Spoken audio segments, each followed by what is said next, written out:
Okay, अब हम continue करते हैं आगे। अब हमें ये देखना है कि कैसे मल्टीपल कार्डियोमायोसाइट्स मिलके एक्शन पोटेंशियल के साथ रिलेशन बनाते हैं। तो मान लो यहाँ पे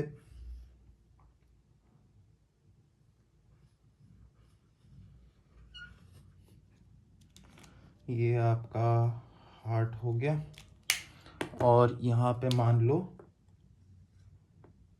ये फाइब्रस एनुलस है। फाइब्रस एनुलस बोलो या फाइब्रस रिंग बोलो, फाइब्रस शीथ बोलो, जो कि करंट को कंडक्ट नहीं करती है। तो जो भी करंट एट्रिया में मौजूद है वो कभी भी जंप करके डायरेक्टली वेंट्रिकल में नहीं जा सकता। ठीक है, तो बेसिकली हमको ये देखना है। अब मान लो मैं यहाँ से एक टिश्यू का पार्ट निकाल के, मायोकार्डियम की टिश्यू निकाल के मैं यहाँ पे प्लेस करता हूँ।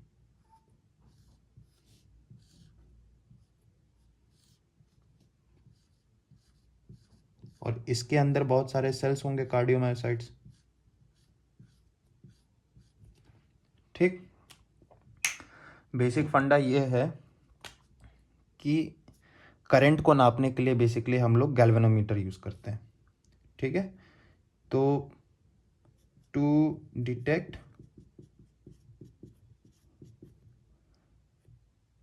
करंट उसके लिए हम यूज करते हैं गैल्वेनोमीटर।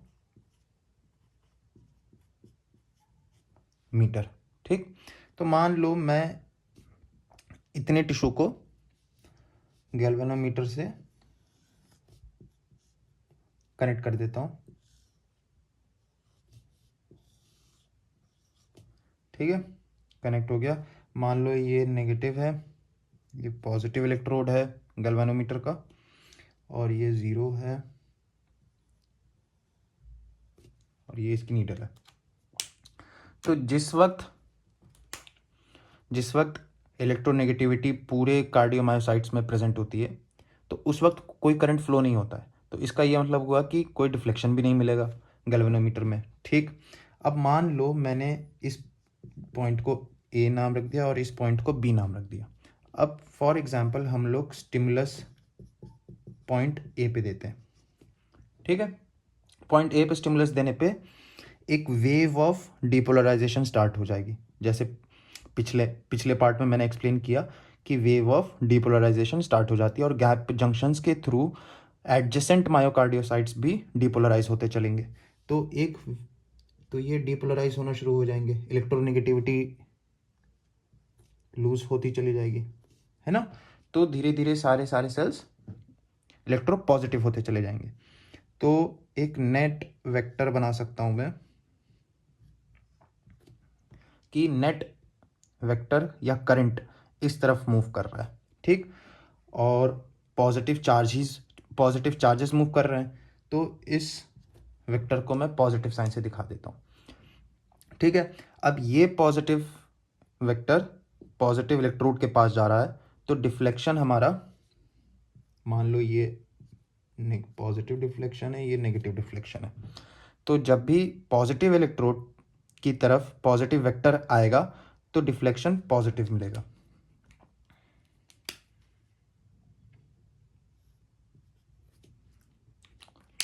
ठीक है, तो डिफ्लेक्शन पॉजिटिव मिला। उसी तरह से मैं एक और टिश्यू ले लेता हूं और इसमें भी सेल्स हैं।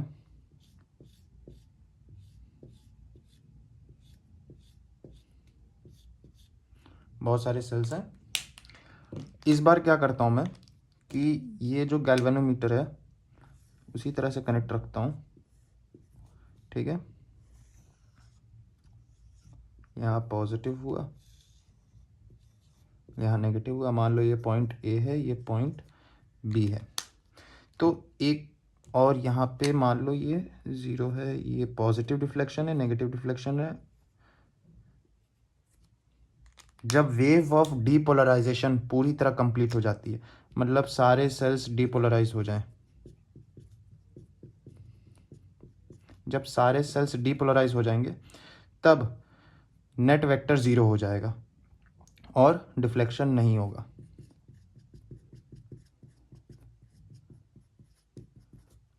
ठीक, अब मैं आपको और 2-3 केसेस बताता हूँ बना के।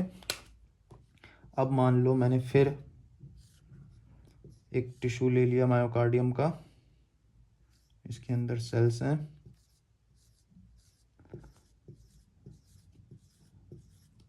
ठीक है, और यहाँ पे ये गैल्वेनोमीटर लगा दिया, ये आपका नेगेटिव, ये पॉजिटिव इलेक्ट्रोड, ठीक, ये पॉइंट ए हो गया, पॉइंट बी हो गया, नीडल बीच में है, ये पॉजिटिव रिफ्लेक्शन बताएगा, ये नेगेटिव रिफ्लेक्शन बताएगा, ठीक है।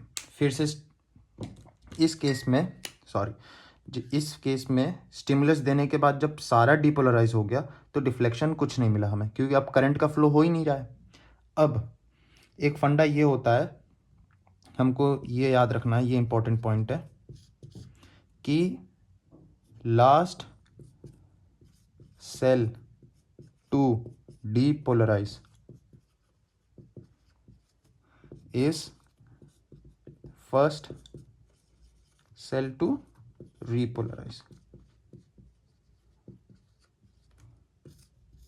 इसका रीज़न मैं आपको बाद में बताऊंगा, अभी के लिए जस्ट आप ये मानो कि ये जो मैंने बताया ये ट्रू है, ठीक। तो जब ये पॉजिटिवली चार्ज हो जाएगा पूरा, मतलब पूरी तरह से डीपोलराइज हो जाएगा, तो स्टिमुलस तो मैंने पॉइंट ए से दिया था, पॉइंट ए से स्टिमुलस दिया था, तब जाके ये सारा डीपोलराइज हुआ। अब मान लो कि पूरा डीपोलराइज होने के बाद रीपोलराइज होने की बारी आई, और मैंने ये बताया है रीपोलराइज होने के लिए जो लास्ट सेल डीपोलराइज होगा वो फर्स्ट सेल रीपोलराइज होगा। इसका मतलब ये वाली लेयर जो सेल्स की थी वो एंड में डीपोलराइज हुई, तो ये सबसे पहले रीपोलराइज होगी, तो रीपोलराइजेशन स्टार्ट हो जाएगा, ठीक। तो धीरे धीरे रिपोलराइजेशन शुरू हो जाएगा और रिपोलराइजेशन इस डायरेक्शन में होना शुरू हो जाएगा, ठीक है। तो एक नेट वेक्टर क्रिएट होगा, लेकिन उसके अंदर नेगेटिव होगा, मतलब एक नेगेटिव वेक्टर बनेगा, लेकिन वो पॉइंट ए की तरफ जाएगा। इसका ये मतलब हुआ कि negative vector moving towards negative electrode, तो डिफ्लेक्शन पॉजिटिव होगा, डिफ्लेक्शन पॉजिटिव होगा, ठीक है। तो इतना देखने के बाद मैं आपको और 2-4 केसेस बताता हूँ। जो मैं ये केसेस डिस्कस कर रहा हूँ ये बेसिकली आपके कॉन्सेप्ट्स को क्लियर करने के लिए बता रहा हूँ, क्योंकि आगे जाके मैं इन्हीं कॉन्सेप्ट्स को अप्लाई करके ईसीजी पढ़ाऊँगा, ठीक है। अब हम अगला केस लेते हैं। हमने ये देखा कि कैसे डीपोलराइजिंग कार्डियोमायोसाइट्स डिफ्लेक्शन लाते हैं, फिर उसके बाद कैसे कंप्लीटली डीपोलराइज्ड टिश्यू गैल्वेनोमीटर में चेंज लाता है, डिफ्लेक्शन लाता है, और तीसरा केस हमने ये देखा था कि कैसे रीपोलराइजेशन इफेक्ट करता है, कैसे रीपोलराइजेशन डिफ्लेक्शन लाता है। अब हम अगला केस देखते हैं। मान लो कि मैंने फिर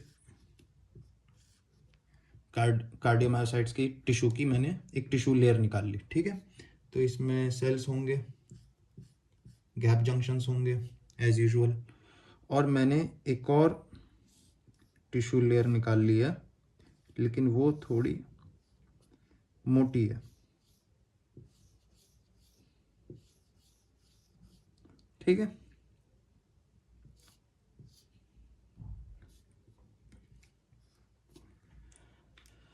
तो हमें ये देखना है कि थिकनेस पे कैसे असर पड़ेगा, ठीक है। अब हम यहाँ पे गैल्वेनोमीटर लगा लेते हैं दोनों में।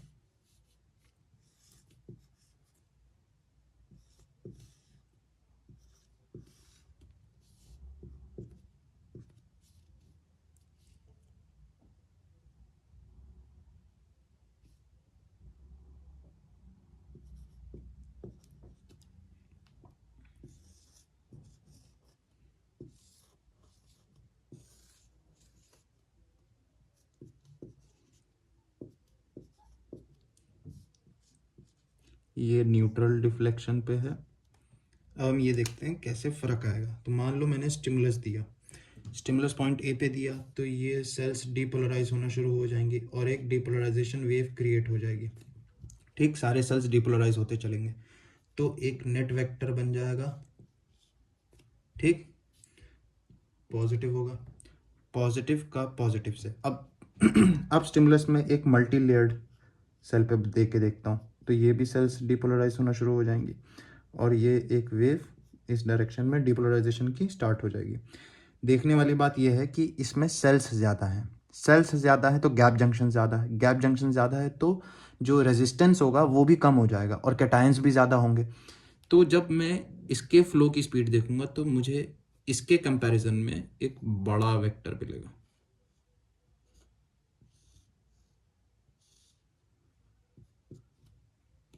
ठीक है, तो बेसिक फंडा ये हुआ, देखने को ये मिला हमें कि इस वाले केस में सिंगल लेयर्ड मायोकार्डियोसाइट्स में डिफ्लेक्शन तो होगा,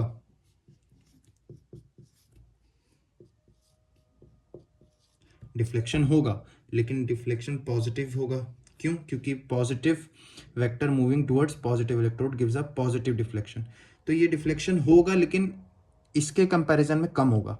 इस वाले केस में आपका डिफ्लेक्शन ज़्यादा क्रिएट होगा।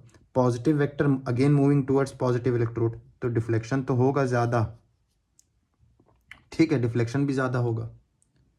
तो मुझे ये बताना था कि सिंगल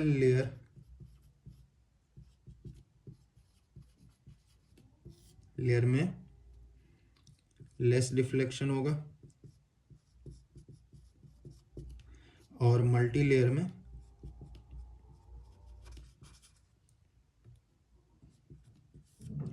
मोर डिफ्लेक्शन होगा।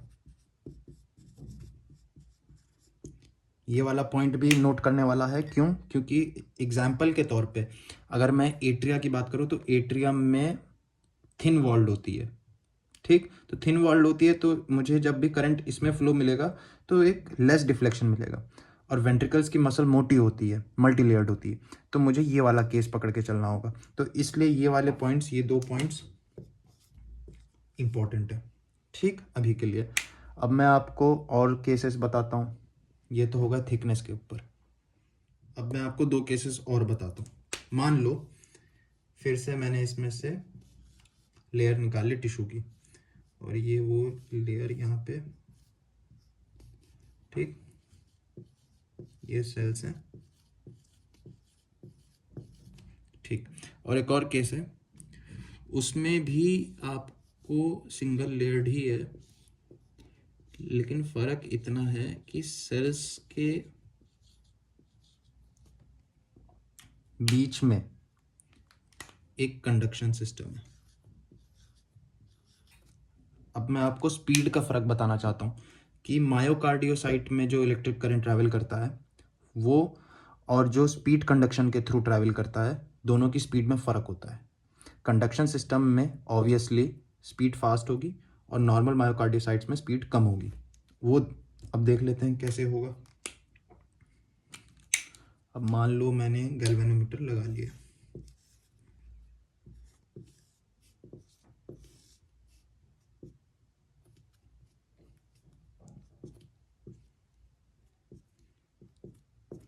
ठीक है, इस तरह से यहाँ पे भी गैल्वेनोमीटर लगा लिया।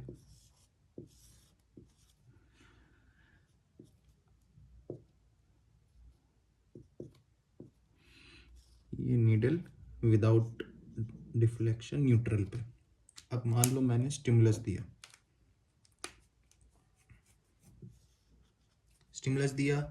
वही चीज़ हुई, वेव ऑफ डिपोलराइजेशन गई, तो एक पॉजिटिव वेक्टर बना, positive vector moving towards positive electrode. तो डिफ्लेक्शन कैसा होगा? पॉजिटिव की तरफ, पॉजिटिव की तरफ डिफ्लेक्शन होगा। ठीक है, और मैंने स्टिमुलस इसमें दे दिया इस केस में, तो फिर से ये सारा डिपोलराइजेशन होगा। ठीक, ये भी डिपोलराइज होगा, तो डिपोलराइज होने के बाद ये इधर वेक्टर आपका ऐसे जाएगा, तो इसमें भी पॉजिटिव वेक्टर बनेगा और वो भी पॉजिटिव इलेक्ट्रोड की तरफ जाएगा, तो डिफ्लेक्शन पॉजिटिव होगा। तो दोनों केस तो सेम ही दिख रहे हैं कि दोनों में पॉजिटिव डिफ्लेक्शन हो रहा है। फर्क यहाँ पे है कि फास्ट कंडक्शन सिस्टम में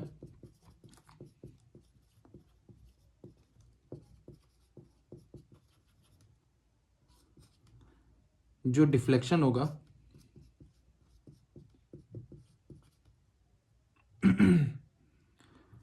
वो रैपिड होगा, और इस केस में ये जो मॉडरेट कंडक्शन है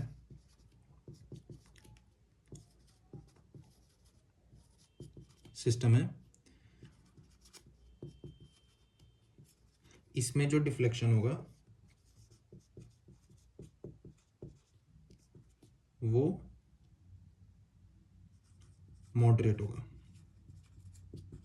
तो इसका ये मतलब हुआ कि फास्ट कंडक्शन सिस्टम में जो डिफ्लेक्शन होता है वो फास्ट होगा। इन केसेस में मैं मैग्नीट्यूड की बात नहीं कर रहा क्योंकि दोनों ही सिंगल लेयर्ड है।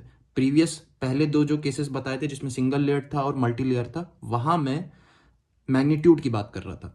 यहाँ पे मैं स्पीड की बात कर रहा हूँ। दोनों सिंगल लेयर्ड है, लेकिन इस वाले केस में मेरे पास स्पेशल कंडक्टिंग सिस्टम है। तो यहाँ पे करंट का जो डिफ्लेक्शन होगा, जो नीडल का डिफ्लेक्शन होगा, वो फास्ट होगा, ऐसे फास्ट मूव करेगा, और ये स्लो मूव करके बनेगा। ठीक, तो fast conduction system deflection rapid देता है और moderate conduction system deflection moderate देता है। प्रीवियस केसेस में मैंने ये बताया था कि कैसे सिंगल लेयर्ड और thick layered, multi layered deflection होता है दोनों में, लेकिन दोनों के डिफ्लेक्शन में मैग्नीट्यूड का फर्क होता है। ठीक है, तो अब हम रूल्स को समराइज कर लेते हैं। ठीक है, अब हम रूल्स को समराइज कर लेते हैं जो अब तक सारे केसेस देखे हमने। पहला रूल कि अगर पॉजिटिव वेक्टर है टुवर्ड्स पॉजिटिव इलेक्ट्रोड, ठीक, तो जो डिफ्लेक्शन होगा वो भी पॉजिटिव होगा। उसी तरह से अगर नेगेटिव वेक्टर है, वो मूव कर रहा है टुवर्ड्स नेगेटिव इलेक्ट्रोड,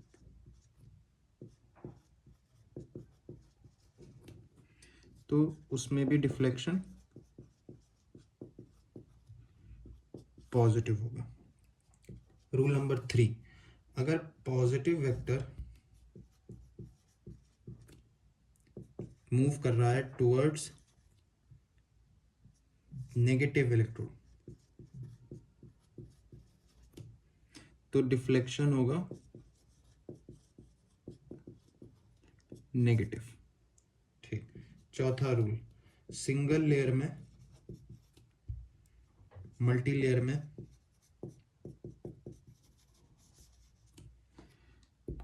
के कंपैरिजन में किस में ज़्यादा होता है? मैग्नीट्यूड में ज़्यादा होता है, मैग्नीट्यूड डिफ्लेक्शन में।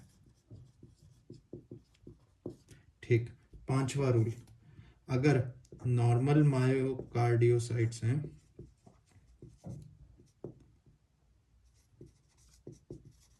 और मेरे पास एक फास्ट कंडक्शन सिस्टम है,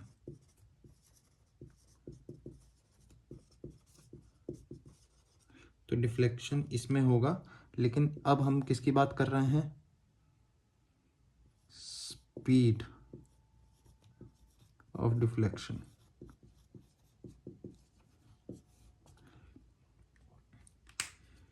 आई होप आप लोग को अब फिजियोलॉजी ऑफ कार्डियोमायोसाइट समझ में आ गया।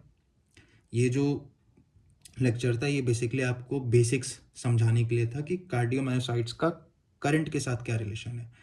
अब मैं अगले वीडियोस में आपको ये बताऊंगा कि ईसीजी क्या होता है और ईसीजी कैसे इंटरप्रेट करता है इन चीज़ों को, कैसे ईसीजी इंटरप्रेट करेगा एक्शन पोटेंशियल्स को जो कार्डियोमायोसाइट्स में ट्रैवल कर रहे हैं। Thank you, I hope you understood everything, stay tuned.